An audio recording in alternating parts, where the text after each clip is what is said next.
Jamie tightens his bow and loads another bolt. Good. Let's go again. 68 feet per second. Okay.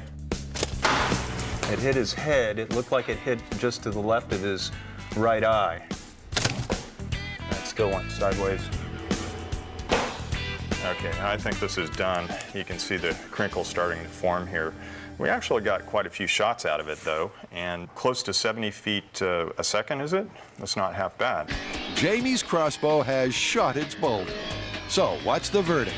While I can't say that this particular device is lethal based on what I've seen today, I can tell you that I would not want to get hit in the eye with one of these things, and if I did, I might die.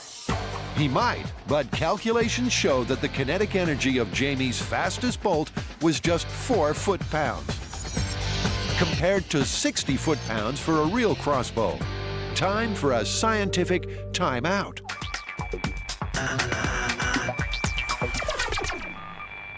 I found a chart that lists the kinetic energy in foot-pounds of the average amount that you need to take down certain kinds of game.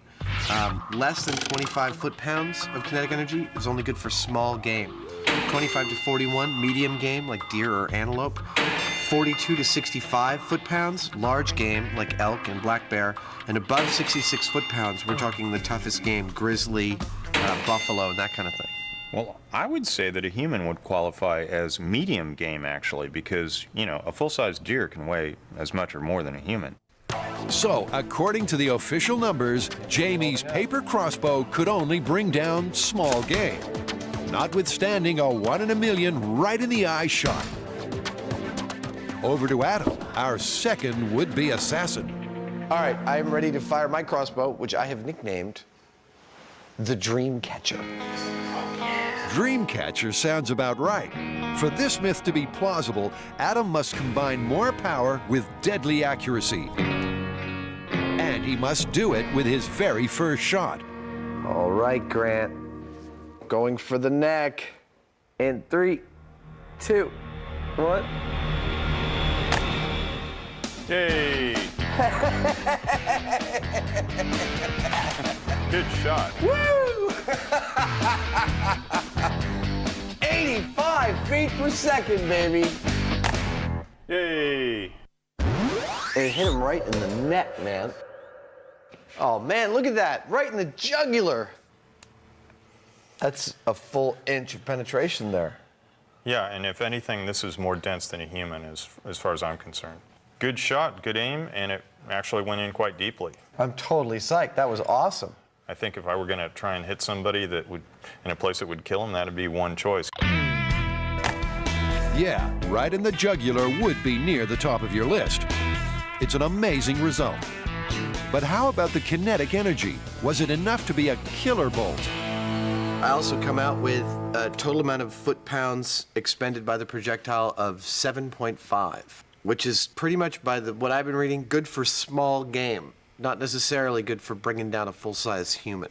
Yeah, but you hit that guy right in the jugular, and, you know, that's enough to kill somebody. It went in a solid inch. Oh, yeah. Small game weapon or not, if you hit somebody like that, they're gone. There we go. In the interests of science and shooting stuff, 91. Adam pushes his paper crossbow to the limit. What did I hit? You shot the apple box. All right, going again, going again. Yeah. I think we've exhausted all of the power of this thing, but I got up to 91. In the end, like Jamie, he could never quite match the high of that very first hit. Woo! I think it's notable that both his and my crossbows performed much better on their first and second shots than they did ever again. That's a real key part of this myth. Making a paper crossbow, it's a one-shot deal. I mean, maybe you can hide this somewhere, but as soon as you shoot it, they're gonna know you have it. So you better get it right on the first shot. Which is exactly what he did, making Adam the undisputed paper crossbow champion. Adam, what do you think we should call this one? I mean, we can't call it confirmed because we couldn't find a single case where somebody had actually been killed by a paper crossbow. We couldn't even turn up one where someone had been seriously injured by a paper crossbow. I'm actually super impressed with the amount of power we got out of these on our first attempt at it. I mean, 7.5 foot-pounds. Granted, that's far under the 25 foot-pounds that was recommended for bringing down medium-sized game, but still, my shot at inmate Imahara's throat, I think would have brought him down. I'm really leaning towards plausible. Yeah, that was a lucky shot. I guess, you know, accuracy is the key here, and you get a small, sharp object going pretty quick. It's plausible. Yeah, I think it's plausible. Unlikely.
On this episode of Mythbusters, Adam and Jamie unleash the big guns as they take aim at Archimedes.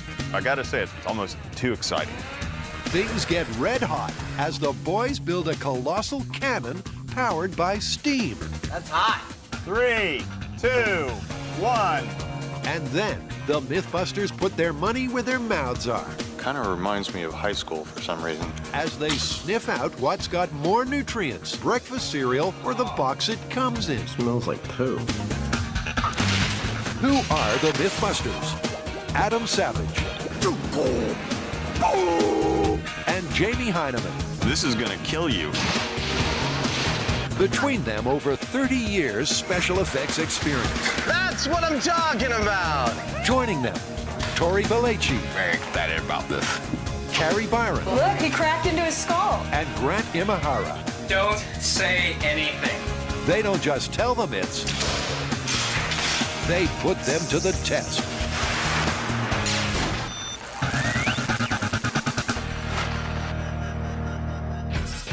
First up, a blast from the past.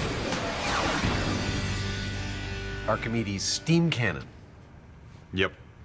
The myth is that Archimedes created a steam cannon around 214 BC to protect the city of Syracuse from a siege. But didn't it take us like 2 seasons to bust the last Archimedes myth? Ain't that the truth? The last Archimedes super weapon turned out to be nothing more than smoke and mirrors. Our death ray doesn't seem to be working. I'm standing right in it, and I'm not dead yet. Despite the combined brain power of the Mythbusters and MIT, the solar death ray was just hot air. But now, Archimedes is back with a steam cannon. So what do we have on this? Not much. We've got a 1-page drawing and some backwards Italian scribbles from Leonardo da Vinci. No attribution there about where he got it. He just mentions Archimedes as the originator. Then we've got some plans from Greek inventor Sakis. Well, the Sakis design is just basically a barrel that you heat the back end of. It looks like it's got some valving on top and a gravity feed for water. Well, I have to say, looking at these two plans, let's start with the Sakis first, especially since he built it in a pretty reasonable scale. Okay. It all sounds so easy. Yet somehow, Adam and Jamie have got to copy this code and build some extraordinary ordnance. A steam cannon that would make Archimedes proud. But they're going to start by building a proof-of-concept pint-sized pocket rocket. We're here picking up a variety of copper pipe fittings and sections of pipe because we're going to assemble all this into a small-scale version of the Archimedes steam cannon. Back at the shop, Jamie's converting the copper into the propulsion part of the cannon. It's this piping that will become the steam tank of the tank. Meanwhile, Adam's concentrating on the business end, and for that, he's got wood. I'm making the barrel to an Archimedean steam cannon, at least a small-scale one. But it's not long before Adam's cannon barrel starts taking a turn for the worse.